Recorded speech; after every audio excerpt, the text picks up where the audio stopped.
A 72-year-old widower discovers that his son has secretly sold the family home, the place where he built decades of memories with his late wife. Betrayed and devastated, he embarks on an unexpected journey of legal revenge and personal rediscovery that will surprise everyone, including his own son. A story about family, betrayal, justice, and the unexpected strength that can emerge when we are pushed beyond our limits. The morning started like any other. I was sitting in my favorite armchair, the one Margaret had reupholstered 3 times over the years, sipping my black coffee and reading the newspaper. At 72, my routine had become sacred. Coffee at 7, newspaper until 8:30, then a walk around the neighborhood before the Texas heat became unbearable. That's when my phone rang. "Is this Harold Winchester?" The voice was crisp, professional, unfamiliar. "Yes, speaking. Mr. Winchester, this is Jennifer Mills from Lone Star Title Company. I'm calling regarding the closing on 1247 Maple Street. We need you to come in to sign some final documents." I felt my coffee mug freeze halfway to my lips. "I'm sorry, what closing?" There was a pause. "The sale of your property, sir.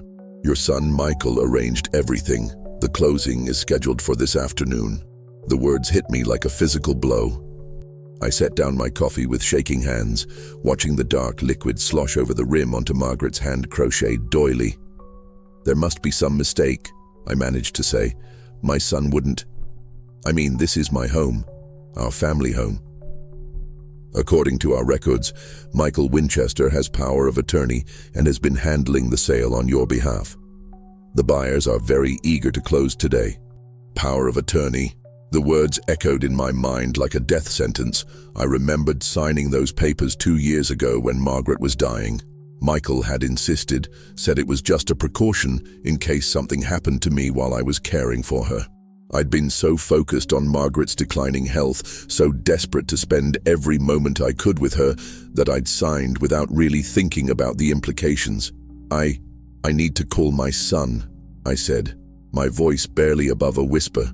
"Of course, Mr. Winchester, but please understand we have a binding contract here. The closing is scheduled for 2 p.m. If you don't show up, there could be legal complications." I hung up and immediately dialed Michael's number. It went straight to voicemail. I tried again. Same thing. By the 3rd attempt, I was pacing the living room, my hands trembling with something between rage and disbelief. This living room. Margaret and I had painted these walls ourselves 43 years ago when we first bought the house. We'd been young then, full of dreams about the family we'd raise here.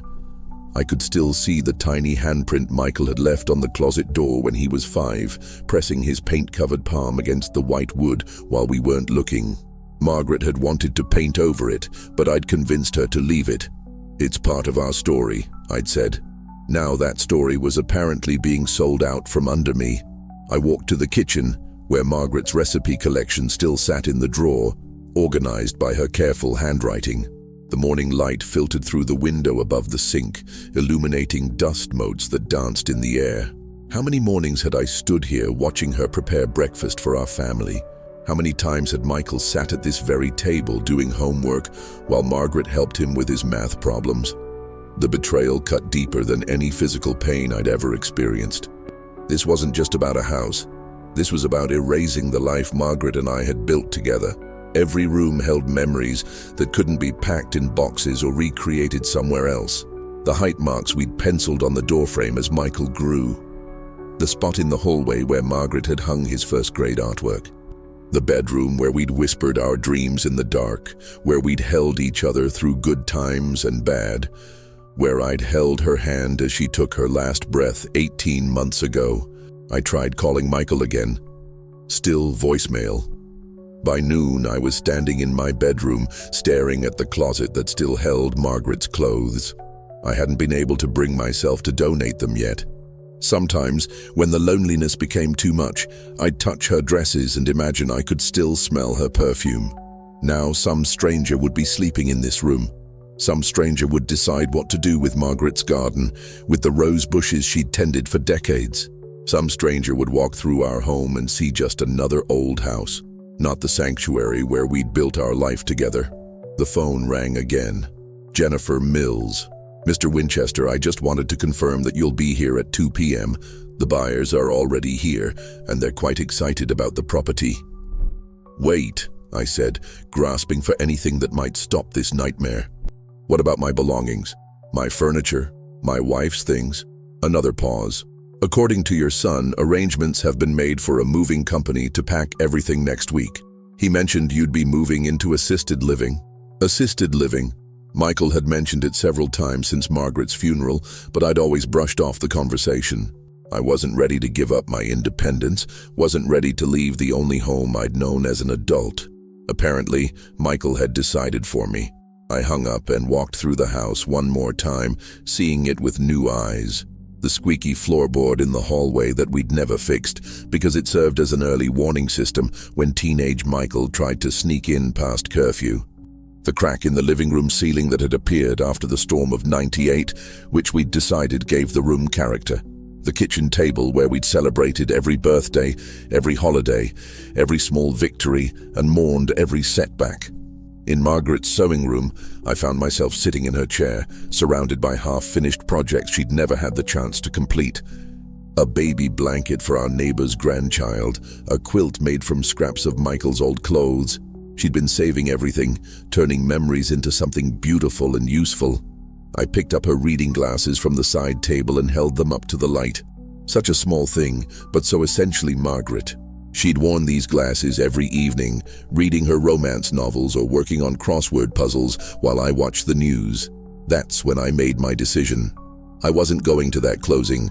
I wasn't going to sign papers that would hand over our life to strangers. I didn't care about legal complications or binding contracts. Michael might have power of attorney, but this was still my name on the deed.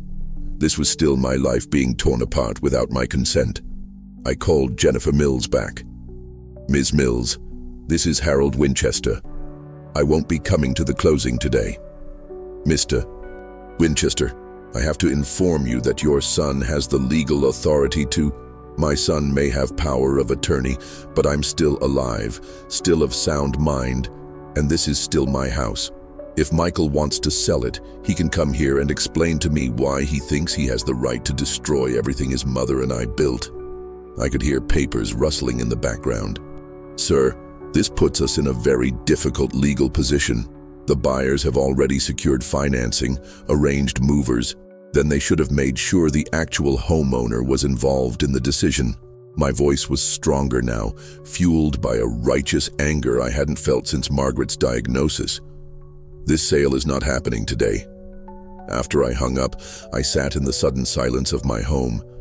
For the first time since Margaret's death, I felt truly alone. Not the gentle solitude of grief, but the harsh isolation of betrayal.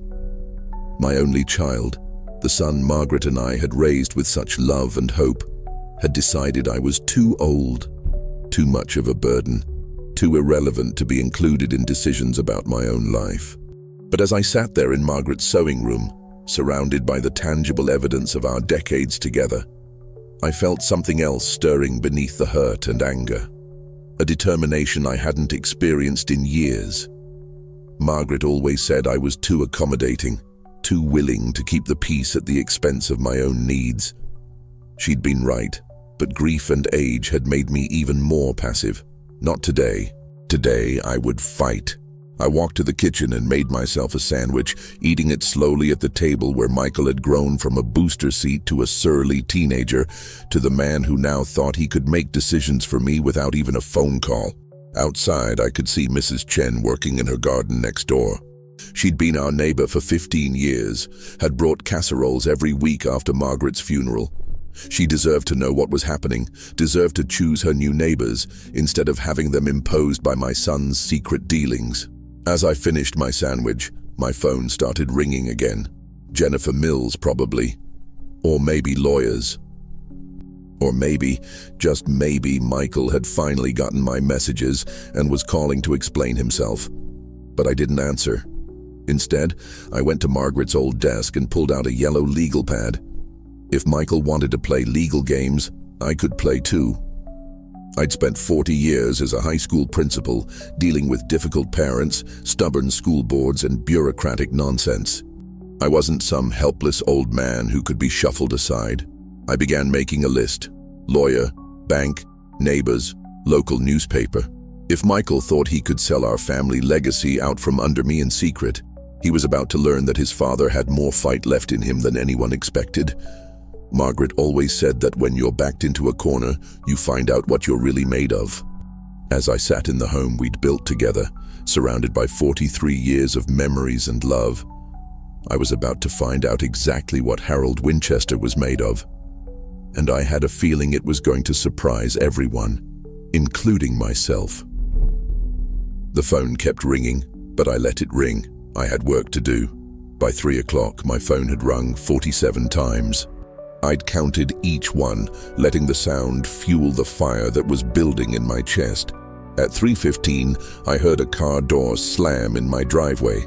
Through the living room window, I watched Michael storm up the walkway, his expensive suit wrinkled, his face red with what I assumed was embarrassment rather than remorse. He still had his key. The front door opened with the same creak it had made since he was 12 years old. "Dad, what the hell do you think you're doing?" His voice carried that tone he'd perfected in his corporate job, the one that said he was important, busy, and didn't have time for anyone else's problems. I stayed seated in my armchair, the same one where I'd waited up for him during his teenage years. "Hello, Michael. Nice of you to finally call back. You just cost me a $50,000 deal." He threw his briefcase onto the coffee table, right where Margaret used to put her crossword puzzles. The buyers walked away. "Their lawyer is talking about suing for breach of contract. Do you have any idea what you've done?" "I stopped the sale of my house," I said calmly. "The house where you grew up. The house where your mother died. The house you apparently decided to sell without bothering to tell me." Michael ran his hands through his hair, a gesture I remembered from his childhood when he'd been caught doing something he shouldn't. But this wasn't a broken window or a failed test. This was betrayal on a scale I never thought possible from my own son. "Dad, we talked about this. You can't live here alone anymore. It's too much house, too much responsibility. The assisted living facility I found is beautiful. They have activities, medical staff on site, meals provided. You'll be happier there. We never talked about selling the house, Michael. You mentioned assisted living and I said I wasn't interested. That's not the same as agreeing to let you sell our family home behind my back." He began pacing, just like he used to when he was trying to justify his actions as a teenager. "I have power of attorney, Dad. Legally, I have the right to make these decisions for you." "Legally, maybe. But morally, ethically, what would your mother think about what you've done today?" The mention of Margaret stopped him mid-pace. For a moment I saw a flicker of the boy I'd raised, the one who used to bring his mother flowers from Mrs. Chen's garden because he couldn't afford to buy them. "Mom would understand," he said, but his voice had lost some of its corporate edge. "She'd want you to be safe, to be taken care of. Your mother would be horrified that you tried to sell her rose garden, her sewing room, her kitchen, without even giving me the courtesy of a conversation." I stood up slowly, feeling the weight of my 72 years, but also feeling stronger than I had in months. She'd be ashamed that the son she raised to be honest and considerate had become someone who handles his father like a hostile corporate takeover. Michael's face flushed deeper. "That's not fair, Dad. I've been trying to take care of you since Mom died. I call every week. I send money when you need it. I worry constantly about you living here alone. You call every Sunday at exactly 4 o'clock for exactly 15 minutes, I said. You ask about my health, the weather, and whether I need anything. You don't ask how I'm feeling, what I'm thinking, or what I might want for my future. You manage me like I'm one of your business accounts." I walked to the mantelpiece where Margaret's photo sat surrounded by pictures of Michael at various ages. Little League, graduation, his wedding to Sarah, the grandchildren I saw twice a year if I was lucky. "You want to know what I need, Michael? I need my son to remember that this house isn't just a piece of real estate. This is where you took your first steps, where we celebrated your 8th birthday with 20 screaming kids in the backyard. This is where your mother and I taught you to ride a bike, where we stayed up all night when you had pneumonia, where we cried together when your goldfish died."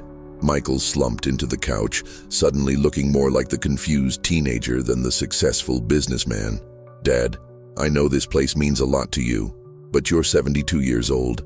What happens when you fall and can't get up? What happens when your memory starts going? What happens when I die? I finished for him. Is that what you're worried about, Michael? That dealing with this house and my stuff will be inconvenient for you? That's not what I meant, isn't it? I sat back down, leaning forward to look him in the eye. Because it seems like you've already started disposing of my life piece by piece. First, you'll sell the house. Then you'll donate Mom's clothes, sell her jewelry, throw away her recipes. Pretty soon, there'll be nothing left of the life we built together except whatever fits in a studio apartment at Sunset Manor. We sat in silence for a moment. I could hear the grandfather clock in the hallway ticking, the same clock Margaret had inherited from her mother. Michael had probably already mentally catalogued it for the estate sale. The buyers were a nice young couple, he said finally. They have 2 little kids. They would have appreciated the house. Like we appreciated it when we bought it. Like we appreciated every holiday, every birthday, every quiet evening we spent here. I shook my head. Michael, appreciation isn't something you can transfer with a deed. Those people don't know that the 3rd step creaks, or that the bathroom door sticks, or that the roses in the back need to be pruned in early March. Those are just maintenance issues, Dad. They can figure it out. No, those are the things that make a house a home. They're the details that turn a building into a life. Michael looked around the living room as if seeing it for the first time in years. His eyes stopped on the corner where his old Nintendo used to sit, where he'd spent countless hours playing Super Mario Brothers while Margaret cooked dinner. I thought I was doing the right thing, he said quietly. No, you thought you were doing the convenient thing. There's a difference. He was quiet for a long moment, staring at his hands. When he looked up, I could see tears in his eyes. I miss her too, Dad. I miss Mom so much it hurts. And seeing you here, surrounded by all her things, living like she might walk through the door any minute, it breaks my heart. I felt my anger soften slightly. This was the first real emotion Michael had shown since Margaret's funeral. Son, those things you call reminders of loss, they're what keep her alive for me. Her reading glasses on the nightstand, her recipes in the kitchen drawer, her garden blooming every spring. They're not painful memories. They're gifts. But Dad, what if something happens to you? What if you have a heart attack or a stroke or... Then I'll die in the home where I was happy, I said simply. Is that such a terrible thing? Michael stood up abruptly, walking to the window that looked out onto Margaret's garden. The facility has a nice courtyard. They have activities, game nights, movie screenings. You could make friends. I have friends. Mrs. Chen brings me vegetables from her garden. Tom Henderson and I play chess every Thursday. Betty Morrison from the church calls to check on me. These people knew your mother, Michael. They share our history. But what about medical care? What about letting me make my own choices about how I want to spend whatever time I have left? I joined him at the window. Michael, I know you think you're protecting me, but what you're really doing is erasing me. If you've ever found yourself caught between protecting someone you love and respecting their independence, tell me from which part of the world you're listening to this story. Sometimes the hardest thing about love is knowing when to let go. We stood there together, looking out at Margaret's roses. They were blooming beautifully, just like she'd taught me to care for them. I already put a deposit down on the assisted living place, Michael said finally. It's non-refundable. Then you'll lose your deposit. Dad, no, Michael, I'm not going anywhere. This is my home and I'm staying in it until I decide otherwise. If you want to help me, you can start by respecting that decision. He turned away from the window, frustration clear on his face. And if I can't do that, then you'll have to live with the consequences of trying to control someone else's life. I met his gaze steadily, but I hope it doesn't come to that. I hope the son your mother and I raised is still in there somewhere, underneath all that corporate efficiency. Michael grabbed his briefcase from the coffee table. This isn't over, Dad. I still have power of attorney. You could, I agreed. But then you'd have to look yourself in the mirror, knowing you used legal technicalities to force your father out of his home against his will. Is that the kind of man your mother raised? He paused at the door, his hand on the knob. I'm trying to take care of you. No, son. You're trying to manage me. There's a difference. After he left, I sat in the quiet of my home, surrounded by the life Margaret and I had built together. The afternoon sun slanted through the windows, illuminating the dust motes that danced in the air like tiny spirits. I had won this battle, but I wasn't naive enough to think the war was over. Michael was stubborn. He'd gotten that from both his parents, and he genuinely believed he was acting in my best interests. But he'd also underestimated his old man. Tomorrow, I would make some phone calls. I would find out exactly what my rights were, power of attorney or no power of attorney. I would make sure that no one, not even my own son, could take away my right to choose how to live my remaining years. Margaret always said that you don't know how strong you are until being strong is the only choice you have. As I sat in our living room, planning my next move, I was beginning to understand what she meant. The next morning, I woke up with a clarity I hadn't felt since before Margaret's illness. I'd spent the night making lists, researching, and remembering skills I thought I'd forgotten. 40 years as a high school principal had taught me that when someone tries to intimidate you, the best response is to be better prepared than they expect you to be. My first call was to Patricia Hernandez, a lawyer whose daughter had been in one of my favorite graduating classes 15 years ago. I'd written a college recommendation letter for Maria that had helped her get into Stanford. Sometimes the seeds you plant come back to help you when you need it most. Mr. Winchester, Patricia's voice was warm when her secretary put me through. Maria still talks about that letter you wrote. She's a doctor now, you know. How can I help you? I explained the situation, trying to keep the emotion out of my voice and stick to facts. Patricia listened without interrupting, occasionally making small sounds that told me she was taking notes. Harold? May I call you Harold? What your son did is legally questionable at best. Power of attorney doesn't give him the right to make decisions you're capable of making yourself. It's meant to be used when you're incapacitated, not when he disagrees with your choices. So I can stop him. You can absolutely stop him. In fact, I think we should file a formal revocation of the power of attorney. You granted it under specific circumstances that no longer apply. You're of sound mind. You're capable of making your own decisions, and you clearly didn't consent to the sale of your home. I felt a weight lift from my shoulders that I didn't even realize I'd been carrying. What does that involve? I'll draw up the papers today. We'll file them with the county clerk and send copies to everyone who needs to know. The title company, the real estate agent, your son's lawyer if he has one. It'll make it crystal clear that any future attempts to sell your property without your explicit consent are illegal. After I hung up with Patricia, I made my second call to the local newspaper. The Oakwood Tribune wasn't much, but it served our community of 30,000 people. And the editor, Frank Morrison, had been a friend for decades. His wife, Betty, was the one who called to check on me from church. Harold, I heard through Betty that you might have a story for me, Frank said when I reached him. I do, but I want to make sure I handle this right. It's about elder abuse, Frank. About adult children who think they know what's best for their parents without bothering to ask. That's a story that needs telling. You want to meet for coffee? An hour later, I was sitting in Mabel's diner, the same booth where Margaret and I used to bring Michael for pancakes after church on Sundays. Frank had his notebook out and was listening intently as I told him about the attempted sale. The thing is, Frank, I don't think Michael is a bad person. I think he's a busy person who's forgotten that being old doesn't mean being incompetent, but somewhere along the way, our society has decided that reaching a certain age means losing the right to make your own choices. Frank nodded, scribbling notes. How many other families do you think are dealing with this? More than we know.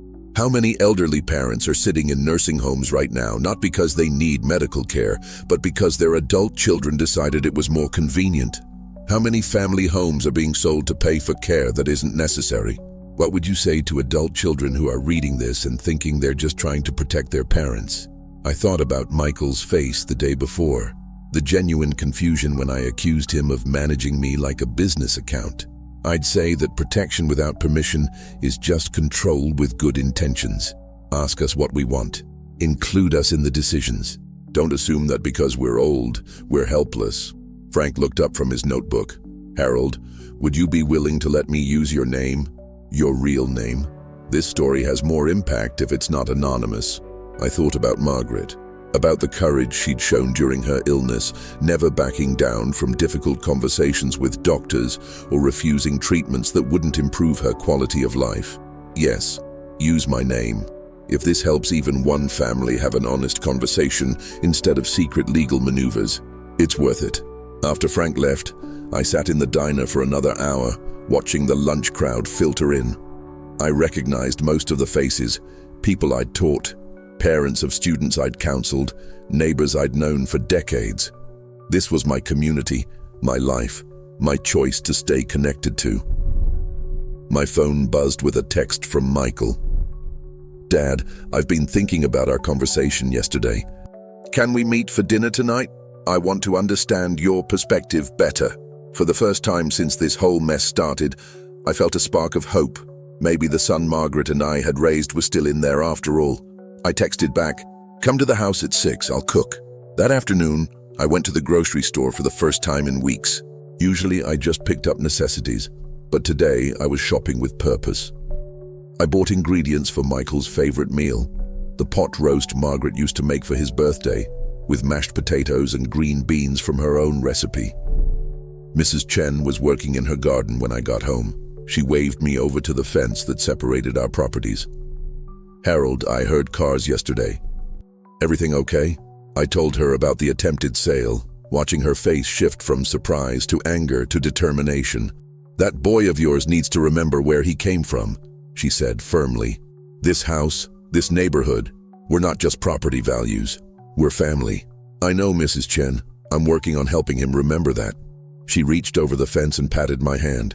"You need anything at all, you call me.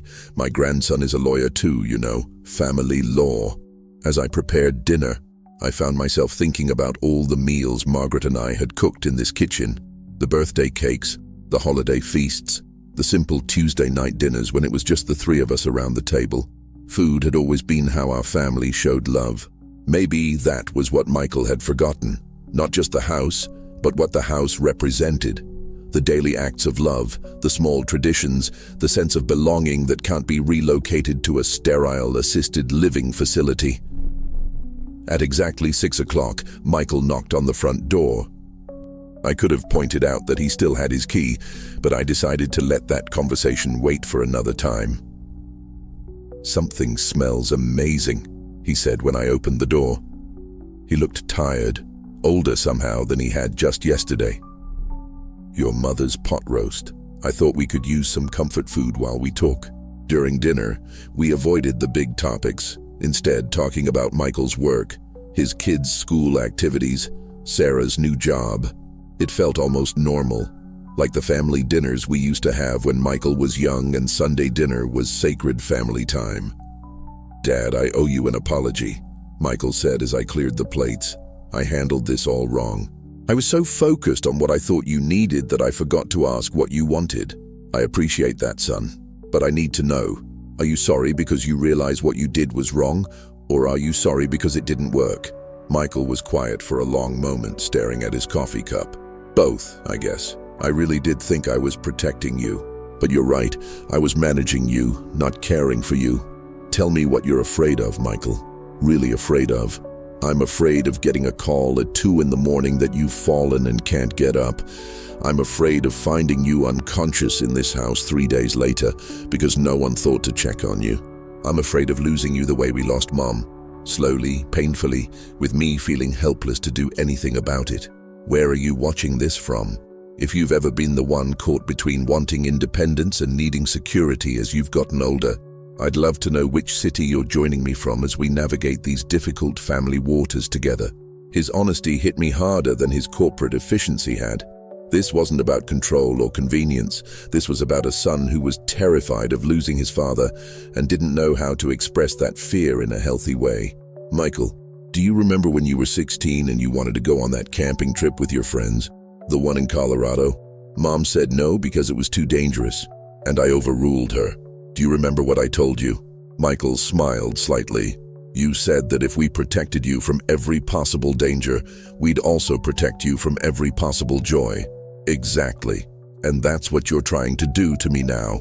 You're so afraid of what might happen that you're willing to take away what is happening, my life in the home I love, in the community where I belong. But what if something does happen to you here? Then something happens to me here, in the place where I'm happiest, surrounded by 43 years of memories with your mother. I reached across the table and took his hand. Michael, I'm 72 years old. I'm not immortal, but I'm also not helpless. Let me live my life, and I promise I'll be smart about it. What does that mean exactly? It means I'll wear my medical alert bracelet. It means I'll check in with you more often. It means I'll consider getting some help around the house if I need it.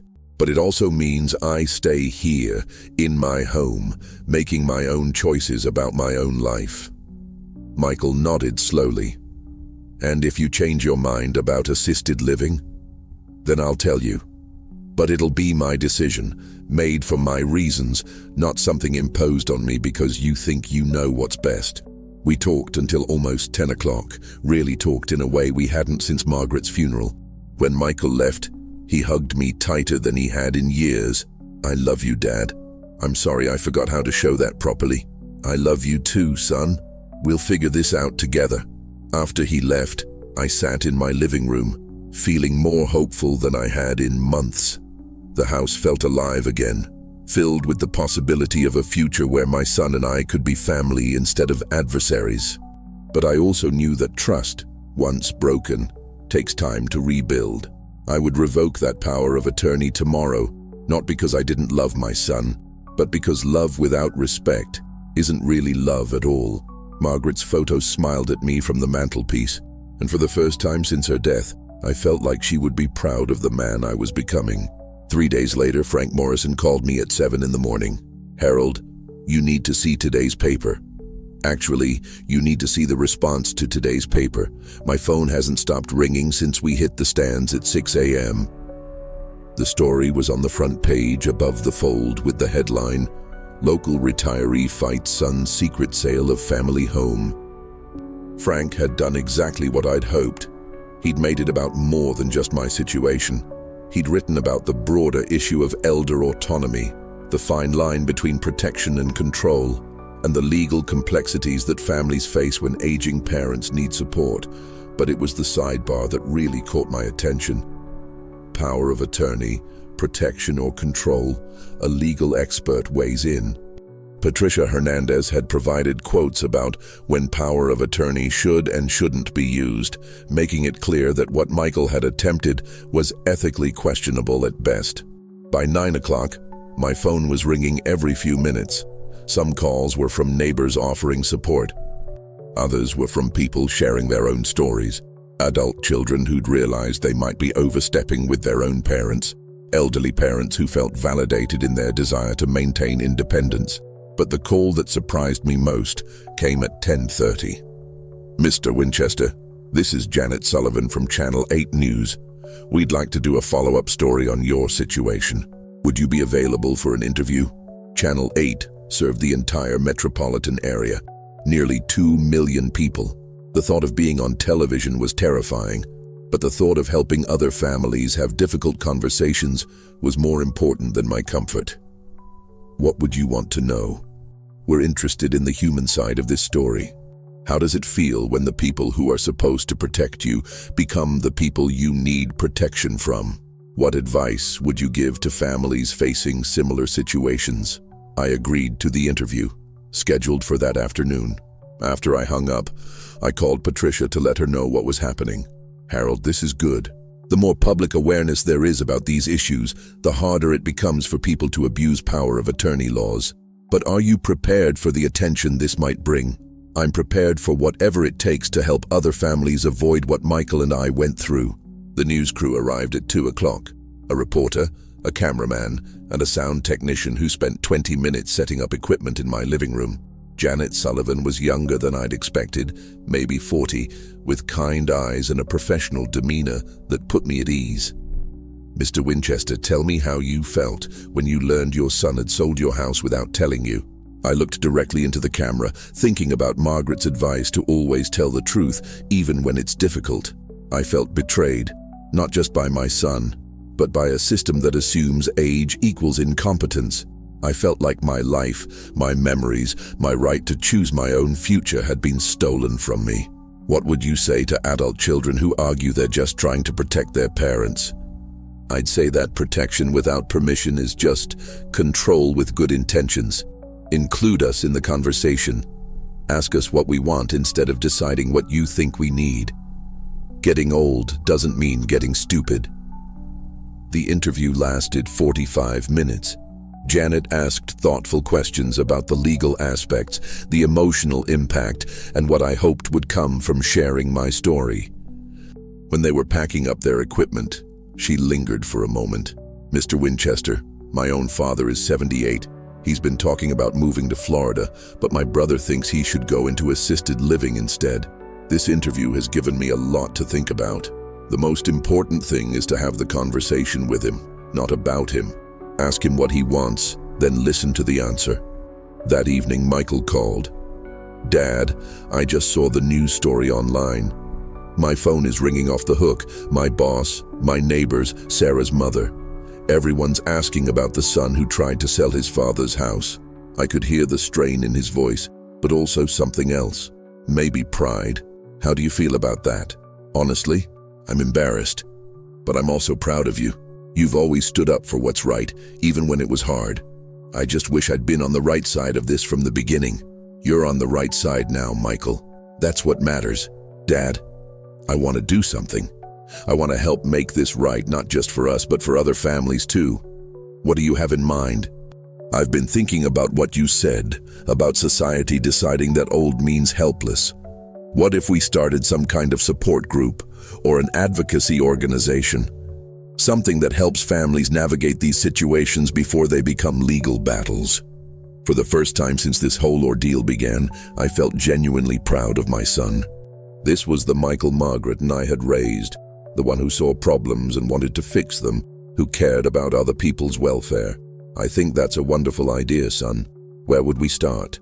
I was thinking we could partner with Patricia's law firm, maybe work with the senior center to host workshops about power of attorney, advanced directives, family communication. Help people understand their rights and responsibilities before crisis hits. The next morning brought more calls. 3 different assisted living facilities called to tell me they supported my position and wanted to clarify that they only wanted residents who chose to be there. A lawyer from the state capitol called to ask if I'd be willing to testify at a legislative hearing about power of attorney reform. But the call that moved me most came from a woman named Dorothy Chen, Mrs. Chen's sister, as it turned out. "Mr. Winchester, I saw your story on the news last night. My daughter has been pressuring me to sell my house and move in with her family. I love my daughter, but I'm not ready to give up my independence. After seeing your interview, I realized I don't have to. I called her this morning and told her we needed to have a real conversation about what I want, not just what she thinks is best for me." Stories like Dorothy's started pouring in. The newspaper set up a special email address for people to share their experiences. Frank told me they'd received over 300 messages in the first week, split almost evenly between elderly parents grateful to feel validated and adult children realizing they needed to reconsider their approach. One email particularly struck me. "Dear Mr. Winchester, I'm 45 years old, and I've been trying to convince my 71-year-old mother to move into a retirement community for 2 years. After reading your story, I realized I wasn't listening to what she was actually saying. I was so focused on worst-case scenarios that I forgot to ask about best-case scenarios. We had a real conversation yesterday for the first time in months. She doesn't want to move, but she is willing to accept some help around the house. We're hiring a cleaning service and a yard maintenance company, and I'm going to visit more often instead of just calling to check on her. Thank you for helping me remember that my mother is still a capable adult who deserves to make her own choices." Michael and I met with Patricia the following week to discuss his idea for family workshops. She was enthusiastic about the concept and offered to provide legal expertise pro bono.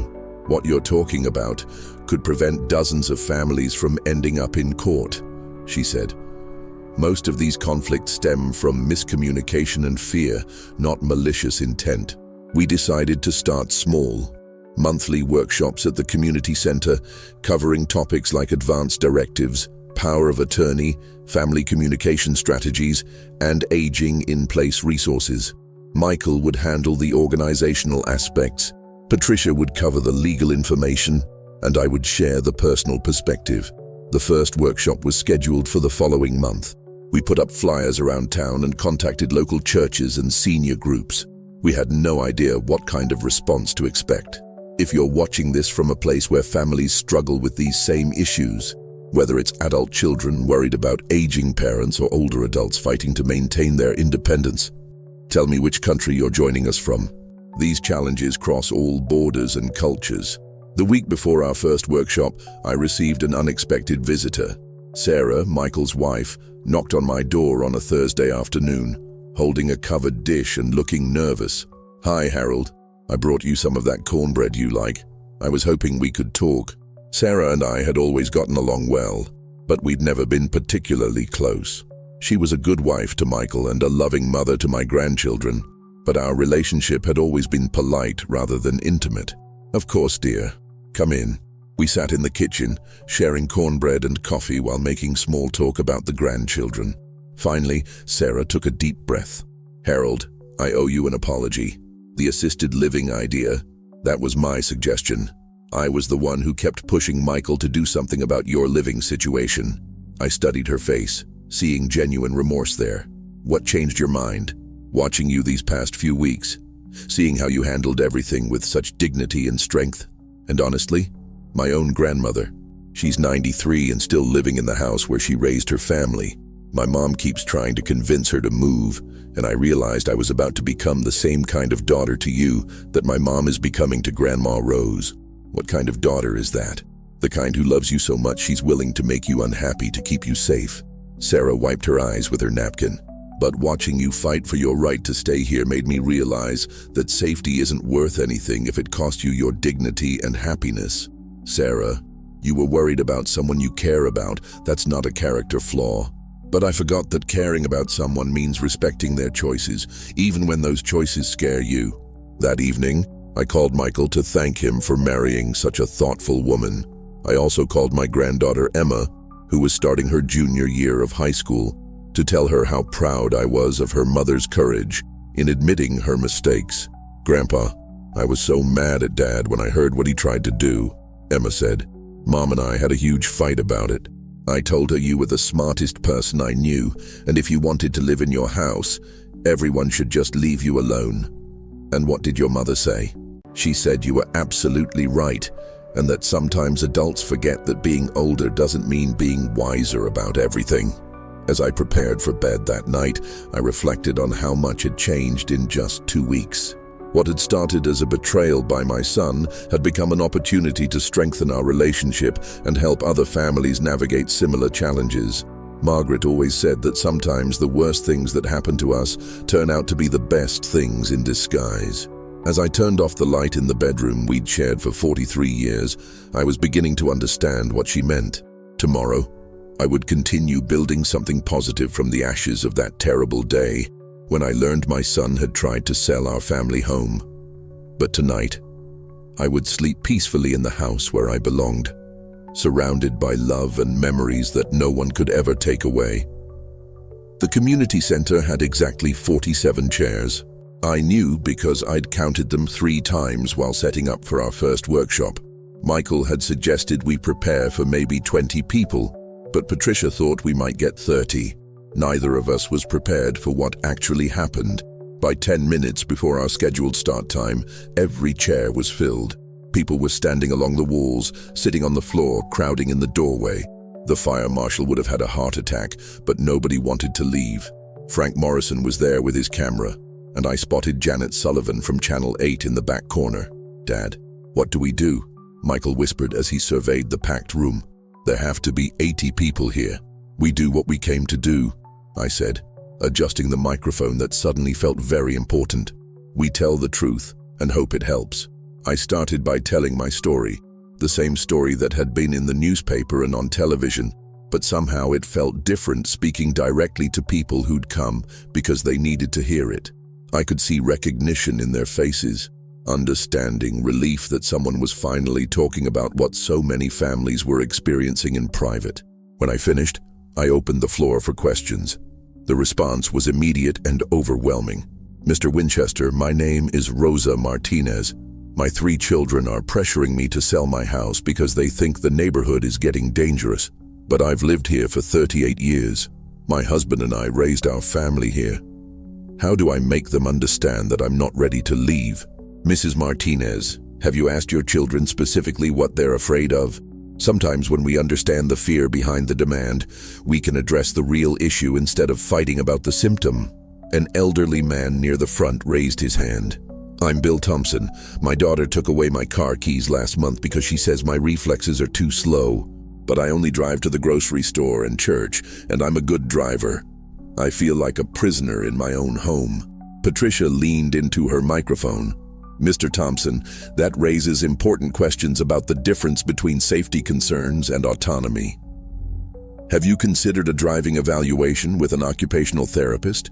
It might give you objective data to discuss with your daughter."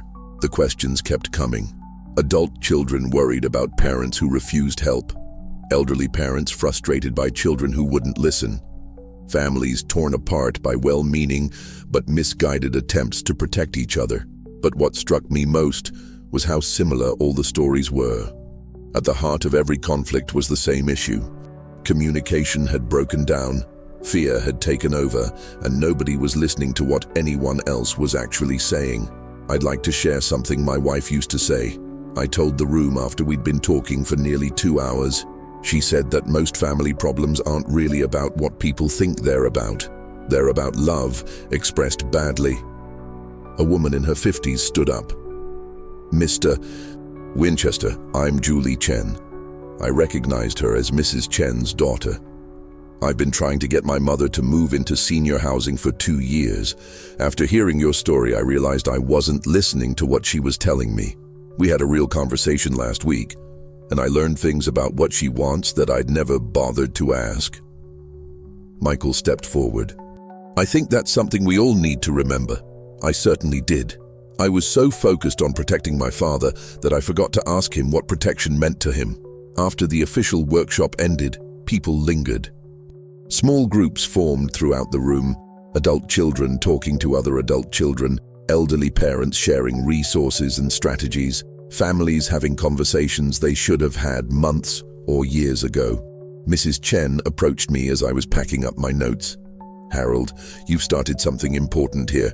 These people needed to know they weren't alone." She was right. Over the next week, I received dozens of phone calls and emails from people who'd attended the workshop. Some were asking for advice, others were sharing success stories about conversations they'd had with family members. But the message that stayed with me came from a woman named Ellen Patterson. "Mr. Winchester, I'm 67 years old, and I attended your workshop with my daughter. We've been fighting for months about my living situation. After the workshop, we went for coffee and had the most honest conversation we've had in years. It turns out we both want the same thing, for me to be safe and happy. We just had different ideas about what that looked like.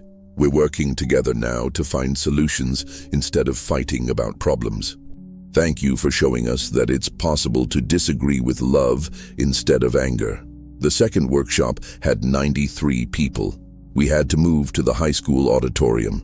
Michael had created a simple website where people could share resources, ask questions, and connect with others facing similar situations. Patricia had recruited 2 other lawyers to help answer legal questions. But it was the personal stories that made the real difference. People stood up and shared their experiences, both successes and failures. A man talked about how he'd learned to accept help with yard work while maintaining independence in other areas.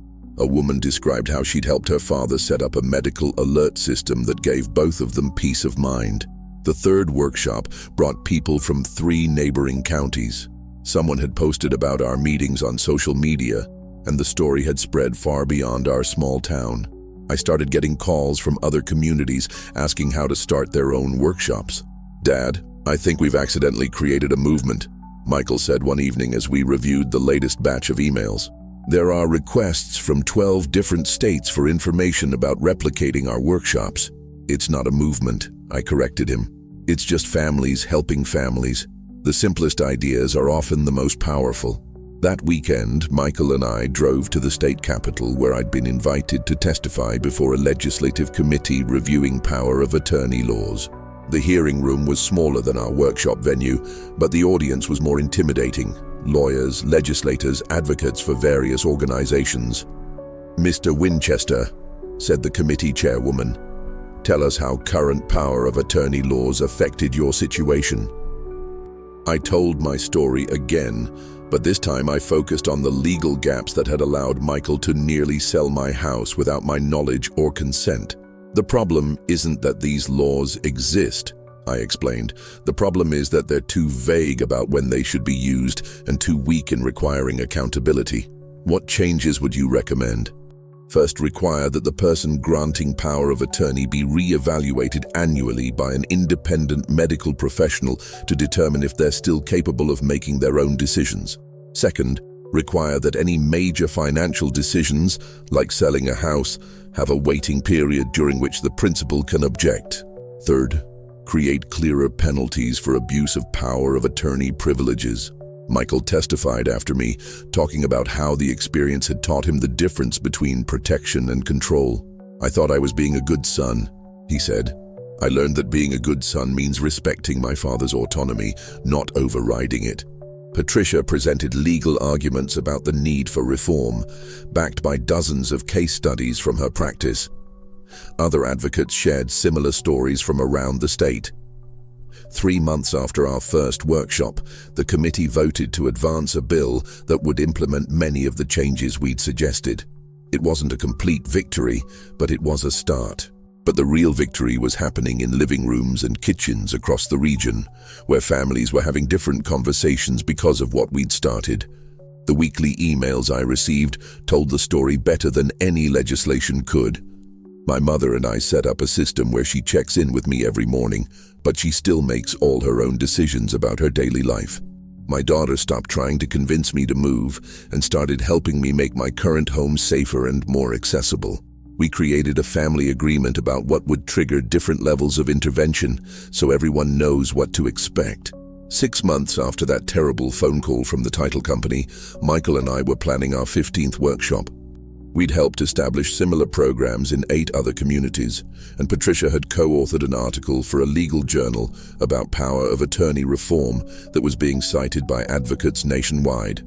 But for me, the most meaningful moment came on a quiet Tuesday evening when Michael stopped by for dinner. Not because he was worried about me or checking up on me, but because he enjoyed my company and wanted to spend time together. "Dad, I have something to tell you," he said as we cleared the dishes.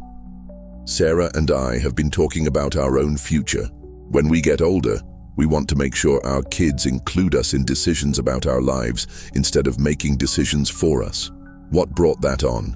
"Watching you these past few months, seeing how much stronger and happier you became when you took control of your own story instead of letting other people write it for you." He paused, looking around the kitchen where he'd grown up. "I want to be like you when I'm older, Dad. I want to be brave enough to fight for what matters to me." As I watched my son help me finish the dishes in the kitchen where his mother had taught him to cook, I realized that we'd accomplished something more important than legal reform or community workshops. We'd rebuilt our relationship on a foundation of mutual respect instead of one-sided control. Margaret's favorite saying came back to me.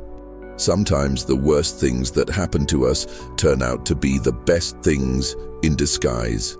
What had started as the worst betrayal I could imagine had become an opportunity to strengthen our family, help our community, and maybe even change some laws.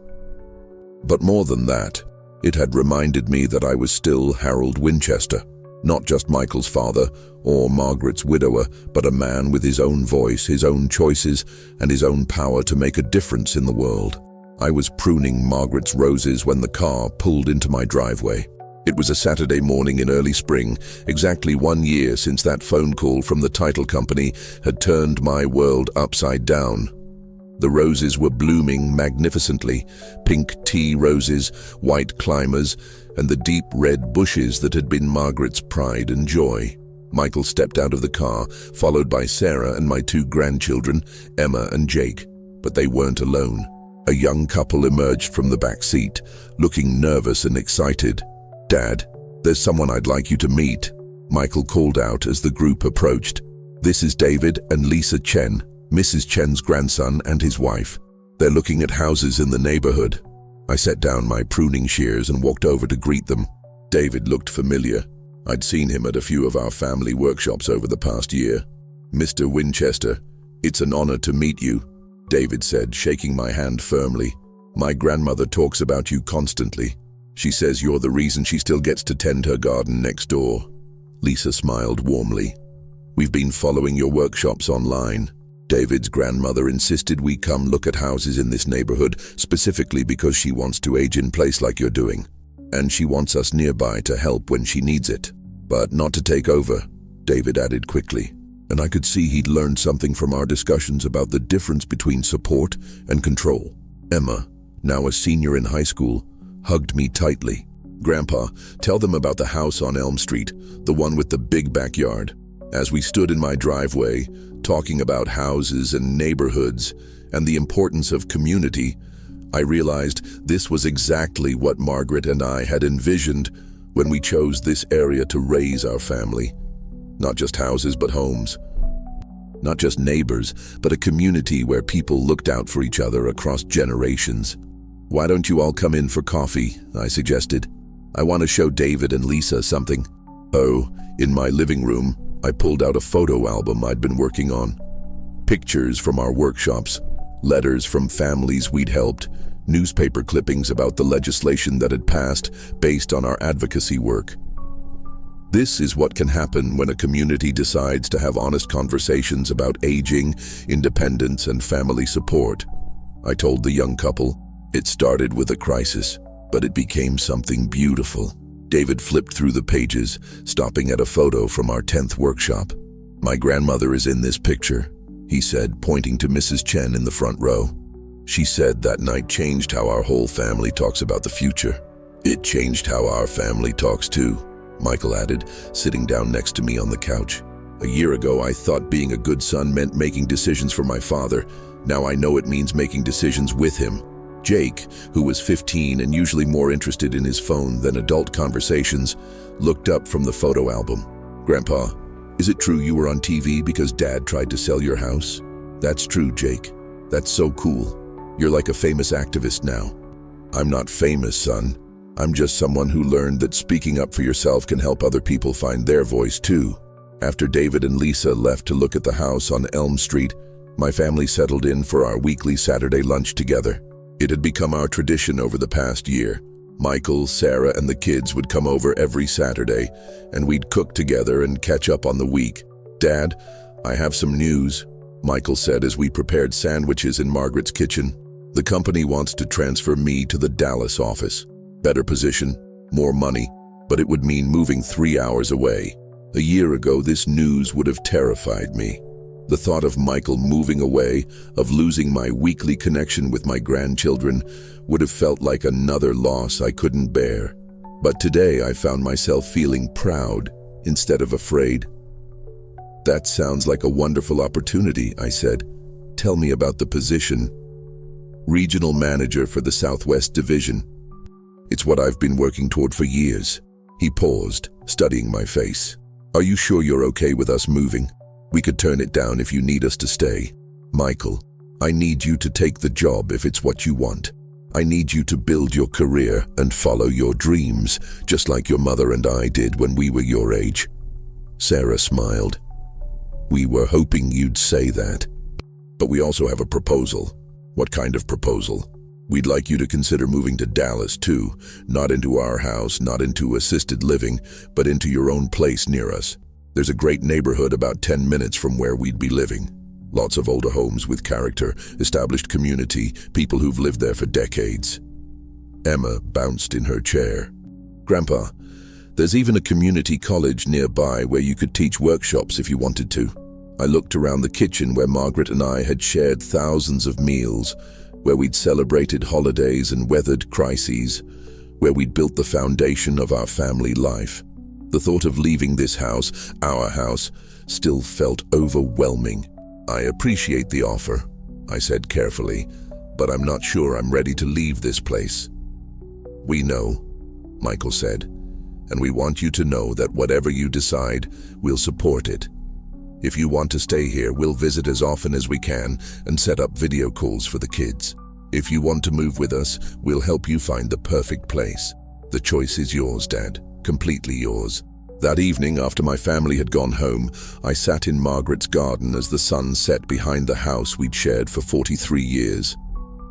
Mrs. Chen was watering her flowers next door, and we waved to each other over the fence. "Harold, you look thoughtful tonight," she called over. "Big decisions to make, Mrs. Chen. My family is moving to Dallas." She set down her watering can and walked over to the fence. "And they want you to come with them? They've offered. But they've also made it clear the choice is mine." "That's good. That's how it should be." She was quiet for a moment, looking at her own garden. "You know, my David and his wife are buying the house on Elm Street." I heard. "That's wonderful news." "Yes, it is. But it also means I've been thinking about my own future. I'm 81 years old, Harold. My garden is getting harder to manage and my children worry about me living alone. Are you thinking about moving too?" "I'm thinking about a lot of things, but mostly I'm thinking about how proud I am of what you've taught this community about making our own choices." She smiled. "Whatever you decide about Dallas, you've shown all of us that we don't have to let other people write the endings to our stories." Over the next 2 weeks, I found myself thinking constantly about Michael's offer. I visited Dallas, toured neighborhoods, even looked at a few houses. The area was lovely. Tree-lined streets, established communities, plenty of opportunities to continue the workshop program I'd helped start. But I also spent time in every room of my current house, remembering the living room where Michael had taken his first steps, the kitchen where Margaret had taught him to bake cookies, the bedroom where we'd held each other through 43 years of marriage. The decision came to me on a Wednesday morning while I was having coffee in Margaret's garden. I'd been reading her journal, something I'd finally felt strong enough to do. One entry from shortly after Michael's birth particularly struck me. "Harold worries that we're not giving Michael enough advantages by staying in this small town instead of moving to the city where there might be more opportunities. But I think the greatest advantage we can give him is showing him that home isn't a place on a map. It's wherever you choose to build your life with love and intention. Someday, when he has his own family, he'll understand that the roots we're giving him here will help him bloom wherever he plants himself. If you've ever had to choose between holding on to the past and embracing the future, I'd love to know which part of the world you're listening from. Sometimes the most loving thing we can do is trust that the people we've raised will carry our values with them wherever they go." I called Michael that afternoon. "Son, I've made my decision about Dallas." "Okay, Dad. What have you decided?" "I'm going to stay here. This is my home. These are my roots, and this is where I want to finish writing my story." There was a pause, and for a moment I worried that I'd disappointed him. Then Michael's voice came through the phone, warm and proud. "Dad, that's exactly what I hoped you'd say. Not because I wanted you to stay, but because I wanted you to choose. And I know that whatever you choose, it'll be the right decision because it's your decision." "Are you sure you're okay with this?" "I'm more than okay with it. I'm proud of you. You've taught me that the best way to honor the people we love is to live authentically even when it's hard." That Saturday, our last family lunch before the move, we cooked Margaret's famous pot roast one more time. The kids helped me plant a small rose bush in the backyard, a cutting from Margaret's garden that they could take to Dallas. "It's so you'll have a piece of Grandma's garden with you," I explained to Emma as we tamped down the soil around the tiny plant. "And so we'll have a piece of your garden too," she replied, understanding more than her 17 years should have allowed. As we sat around the kitchen table for what would be our last Saturday lunch in this house for a while, Michael raised his coffee cup. "To Dad, who taught us that the strongest thing you can do is choose your own path. And to Mom, who I know would be proud of the man you've become this year. 6 months later, I received a package from Dallas. Inside was a photo of Emma's rose bush, now blooming in Michael's backyard, along with a letter. Grandpa, our rose bush had its first blooms this week, and they're beautiful. But more importantly, I wanted to tell you that I got accepted to the University of Texas with a scholarship to study social work. I want to help families communicate better, just like you do. I want to make a difference in people's lives like you made a difference in ours. Thank you for showing me that standing up for what you believe in isn't just about being stubborn. It's about being true to yourself and helping others find their truth too. Love, Emma. As I sat in my living room reading Emma's letter, surrounded by 44 years of memories and looking forward to however many years I had left to create new ones, I realized that Margaret had been right all along. Sometimes the worst things that happen to us really do turn out to be the best things in disguise. The phone call that nearly cost me my home had given me something more valuable.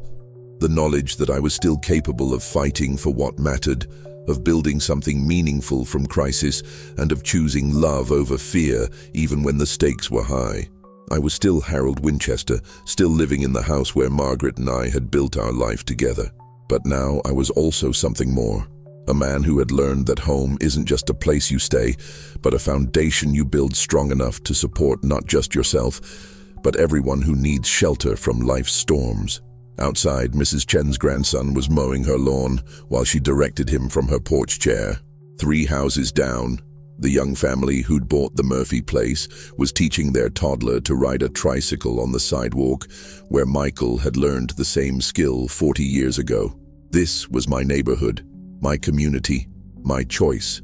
And for the first time since Margaret's death, I felt completely at peace with where I was and who I'd become. The best was yet to come.